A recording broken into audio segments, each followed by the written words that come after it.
Hey gang, it's Ryan again over at bulletprooflease.com. Okay, so by the way, pardon the background noise. I'm doing my workout here and I think they're landscaping. All right, so today's video, first I don't know what I'm doing on TikTok. I have no idea what I'm doing on social media. I don't know how to work anything, but I don't check messages hardly at all. I don't really read the comments, not really. Sometimes I will. But one of the themes that I get a lot of is, hey, lease tips or property tips. That's what I do, right? I was a large, very, very large, low-income landlord.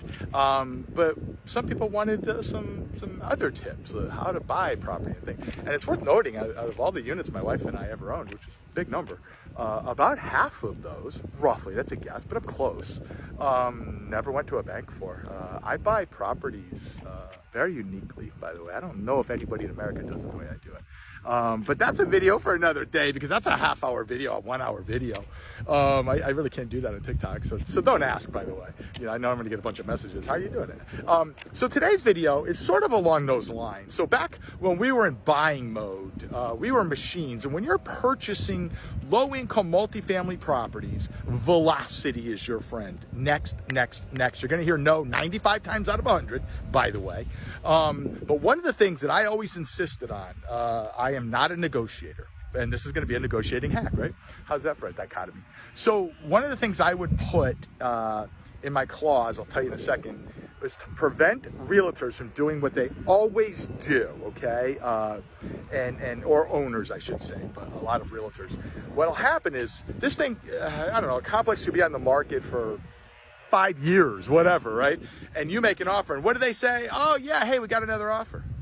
Because they want you to compete against yourself and bid against yourself, right? Hey, best and final. I don't do that shit. I move on to the next one. So here's a way to stop realtors from pulling that stunt, and owners too, because they do it to try to get you to up your own offer, thinking there's a competing offer, when almost always there's not. Sometimes there is, and that's okay. I don't get into bidding wars. I don't do it. I don't bid for a property.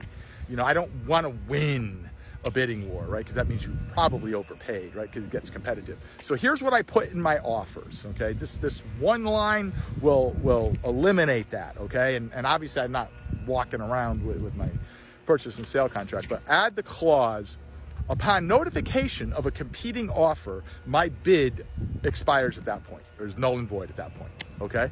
Basically, fuck around, you're gonna find out. Don't come at me with you have another offer, because if you do, that's cool. Take the other offer, because I'm out at that point, okay? And pretty soon it starts to get around that, we got a bid from, or an offer from Ronnie. Take it or leave it. And by the way, my offer expires at 2 p.m. tomorrow, okay? But add the clause, upon notification of a competing offer, my offer expires, okay? So hope that helps. Hey, you wanna know what else helps? Visit bulletprooflease.com. Let me tell you something. On the way to several hundred units owned and managed in low-income housing in a blue state, you learn a lot of shit. You get kicked in the nuts all the time, okay? And I have been kicked in the nuts, right? So 31-page lease helps protect the landlord, okay? And it's fully editable. Use it on all your units, all your properties. It's the first time I'm ever selling it. It's the only copyrighted lease in America, I believe. Bulletprooflease.com. Thanks, guys.